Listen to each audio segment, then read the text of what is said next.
நமக்கு பின்னாடி பேசுறதை பத்திலாம் நம்ம கவலைப்படவே கூடாதுங்க. அவங்கள விட நம்ம 2 அடி முன்னாடி இருக்கோன்றதை நினைச்சு பெரும் போட்டுக்கிட்டு போயிட்டே இருக்க வேண்டியதுதான். என்னுடைய பிகினிங் ஸ்டேஜ். வணக்கம் நண்பா, வெல்கம் டு ஆர்கேவன் சேனல். தமிழ் சினிமாவில் ஜெயில் சம்மந்தமான படங்கள் வரலுற்ற அளவுக்கு தான் வந்திருக்கு. விரும்பாண்டி, வடசென்னை இந்த ஜேர்னலில் தான் படம் வந்திருக்கு. அந்த வருஷத்தில் இப்போ சொர்க்கவாசல் ஆர்ஜே பாலாஜி நடிப்பில் உருவாக்கியிருக்க சொர்க்கவாசல் படத்தோட திரையம்சம் தான் இந்த வீடியோ ரிவ்யூவில் பார்க்க போகிறோம்.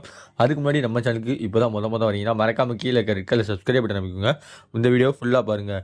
இந்த படம் அனௌன்ஸ்மெண்ட் பண்ணதுலேருந்தே அதிக எக்ஸ்பெக்ட் தான் பண்ணாங்க எல்லா பேருமே. ஏன்னா ஆர்ஜே பாலாஜி முழுக்க ஒரு வெறித்தனமான ஒரு ஆக்டிங்கை கொடுப்பாரு அப்படின்னு எதிர்பார்த்து வந்த படம் தான் இந்த படம் சொர்க்கவாசல். அது பூர்த்தி அடைஞ்சா இல்லையான்றா இந்த வீடியோ ரிவ்யூவில் பார்க்க போகிறோம். இந்த படத்தை பார்க்கணும்னா கண்டிப்பான முடியல, ஃபேமிலி ஆடியன்ஸ் யாரும் போயிடாதீங்க.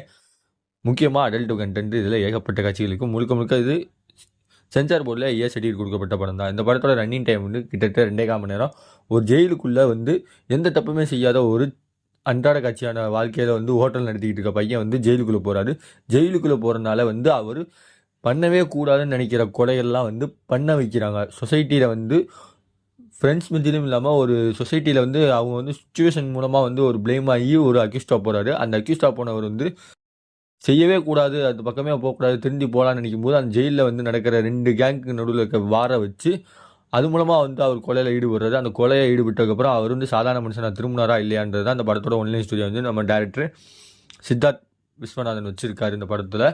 இந்த படத்தோட ஸ்டோரி இங்கே தான் ஆரம்பிக்குது. அவர் ஒரு ஹோட்டல் பாயாவும் தனக்கு ஒரு காதலியை பூக்கடைக்கிறவனும் லவ் பண்ணுறாரு. இந்த லவ் பண்ணுற கட்டத்தில் ஒரு கட்டத்தில் அவருக்கு பேங்க் லோன் கொடுக்குற சண்முகத்தை கொலை பண்ணுறா சொல்லி மர்டர் கேஸில் இவர் உள்ளே போகிறாரு. மர்டர் கேஸில் உள்ளே போகும்போது நம்ம செல்வராகவன் வில்லனாக இருக்க ஒரு ரோலிங்கில் வராரு. அந்த ரோலிங்கில் வர்றப்ப அவருடைய கொலைக்கு என்ன காரணம் அப்படின்னு நினைக்கிறாங்க. சிகா பெரிய டேனாக காட்டுறாங்க. இந்த ஜெயிலுக்குள்ளே செட்டில் மாசாக காட்டுறாங்க. இந்த கேஸெல்லாம் விசாரிக்கிற நட்ராஜ் சுப்ரமணியன், அதாவது இஸ்மாயில், அந்த படத்தில் ஒரு சூப்பர் இன்வெஸ்டிகேஷன் ஆஃபீஸராக வராரு. கருணாஸ் கட்டபொம்மன் கேரக்டரில் வராரு. அவர் ஒரு போலீஸ் வராரு. டிஎஸ்பியாக சஃபில், அவர் ஏகப்பட்ட இதில் சுனில்குமார்ன்ற ரோலில் அவர் ப்ளே பண்ணுறாரு. இந்த மாதிரி பார்த்திபன் ரோலில் நம்ம அக்யூஸ்டாக உள்ளே போகிற நம்ம ஹீரோ அவர் வெளியே வரணும் முயற்சிக்கும் பண்ணும்போது தெரியாதனமாக அவரை ப்ளேம் பண்ணி ஒரு டிஎஸ்பி இவரை வச்சு நீ இந்த மருந்தை வச்சு முடிச்சிரு, சிகாவை முடிச்சிரு அப்படின்னு சொல்லி சுனில் சொல்லும் பொழுது அதுக்கு முடிக்கும்போது அது வேறு லெவலில் அது ரிஃப்ளெக்ட் ஆகி கொலை ஆயிடுது. அந்த கொலையான பிறகு செத்துறாரு செல்வராகவன் செத்ததுக்கப்புறம் கதையை டோட்டலாக மாறுது. ஜெயிலுக்குள்ளே கலவரம் வெடிக்குது. இவர் பெயிலில் வெளியே வர்றதுனால அன்னைக்கு அந்த பெயிலில் வரும்போது தான் அவர் வெளியே வந்தாரா இல்லையா, இந்த கேங்குக்கு மத்தியில் நினச்சிட்டு உங்களை திருத்தி வெளியே கொண்டு வந்தாரா இல்லை இவரே கொலை பண்ண வச்சாங்களா அப்படின்றது தான் படத்தோட ஃபர்ஸ்ட் ஹாஃப்லேருந்து செகண்ட் ஹாஃப் வரைக்கும் ஸ்டோரியாக ஃபுல் வச்சிருக்காரு நம்ம டேரக்டர். படத்தோட ஒன்லைன் ஸ்டோரி இதுதான் மூவ் ஆகுது. இந்த காட்டும் படத்தோட நடிப்பு கேரக்டர் சூஸ் பண்ண கேரக்டர்னு சொல்லி பார்த்தீங்கன்னா ஆர்ஜே பாலாஜி, செல்வராகவன், நட்ராஜ், கருணாசு, சன்யா ரெப்யா அவங்க ஹீரோயினியாக வராங்க. முக்கால்வாசி படத்தில் ஒரு 2-3 சீன்ஸாக வருவாங்க. இருந்தாலும் குறிப்பிட்ட கேரக்டரில் சும்மா நச்சுன்னு கொடுத்துருக்காங்க. அப்புறம் நம்ம சுனில்குமார் வரவர், அப்புறம் அக்ஷய்குமார், அப்புறம் நம்ம குக்கராக வர பாலாஜி, சக்திவேல் அவங்களுடைய நடிப்புலாம் சூப்பராக கொடுத்துருக்காங்க.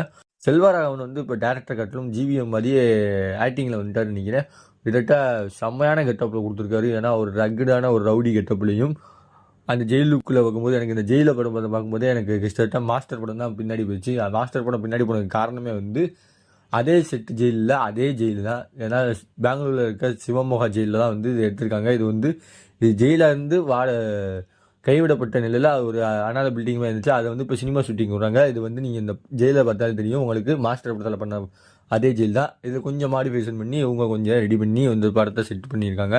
கொலை பண்ணவனும் அதாவது இந்த படத்தோட ஒன்லைன் ஸ்டோரியை கடைசி சூப்பராக சொல்லியிருப்பார் நம்ம கருணா. சொல்லியிருப்பார், சொர்க்கத்தில் மண்டி போட்டு வாழ்கிறது பெருசா இல்லை நரகத்தில் ராஜாவாக வாழ்கிறது பெருசா அப்படின்னு சொல்லி முடிச்சிருப்பார். இது சொசைட்டியில் ஒரு தவறான கருத்தை கொண்டு போகிற மாதிரி நம்ம டேரக்டர் கொண்டு வந்திருப்பார். ஏன்னா இது சொர்க்கத்தில் இருந்தால் நம்ம நல்லது பண்ணால் நல்லதாகும், நரகத்தில் பண்ணால் ஒரு கெட்டது பண்ணிக்கிட்டே இருக்கணும், அடுத்தவங்களை கொலை பண்ணணும், இந்த மாதிரி பாவங்களை சேர்த்துக்கிட்டே பண்ணணும், இந்த மாதிரி ஒரு கேரக்டர் பிளேம் பண்ணுற மாதிரி மெசேஜ் சொல்லியிருக்காரு. ஆனால் அதுக்கு மாறினதுக்கு காரணமே என்னன்றதை படத்தை ஃபுல்லாக ஃபர்ஸ்ட் ஹாஃப்லேருந்து கடைசி வரைக்கும் பார்த்தீங்கன்னா அந்த டைலாக்குக்கு ஒருத்தர் மாதிரி தான் வச்சிருப்பாரு நம்ம படத்தோட டேரக்டர். வசனங்கள்னு சரி சொல்லிக்கிட்டே போகலாம். இந்த மாதிரி படத்தில் ஏகப்பட்ட காட்சிகள் இருந்தாலுமே முழுக்க கண்டென்ட் தான். ரத்தம் தெரிக்கிற காட்சிகள், சில அடல்ட் கண்டென்ட்லாம் 2-3 சீன்ஸ்லாம் வரும். அதனால் இந்த படத்தை வந்து ஃபேமிலி ஆடியன்ஸ் யாருமே பார்க்க முடியாத அளவுக்கு இருக்கும். இந்த படத்தில் ஒரே ஒரு ரொமான்டிக் சாங்ஸு, நம்ம ஹீரோயினி கூட கொஞ்சம் காதல் பண்ணுற மாதிரி காட்சிகள் வந்து 2-3 காட்சிகள் தான் வந்து படத்தில் வச்சுருப்பார் நம்ம டேரக்டர். விரும்மாண்டி வடசென்னை அந்த பாணியில் இருக்கான்னு பார்த்தீங்கன்னா, விரும்மாண்டி அது ஒரு ஜேர்னல், அது ஒரு படம்.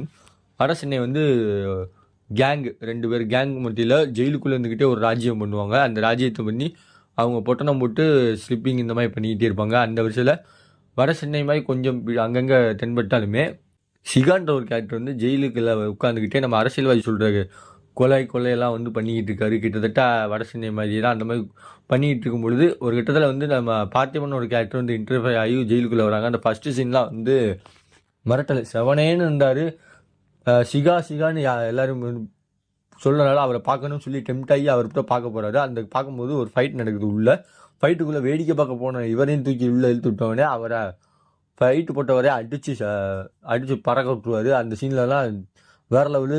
செல்வராகவன் அவ்வளோ ஒரு மாஸ்டராக இருப்பார் அந்த சீனில். அந்த சிகான்ற கேரக்டர் மாஸ்டர்லாம் அந்த ஒரு சீனில் வந்து நீ அடி என்னை கொல்லு அப்படின்னு நம்ம பார்த்திபன் ஒரு கேரக்டரில் மிரட்டுவார். அந்த கேரக்டர் ரொம்ப சீன்ஸில் தேட்டரில் கூஸ் பம்ஸ் ஆச்சு.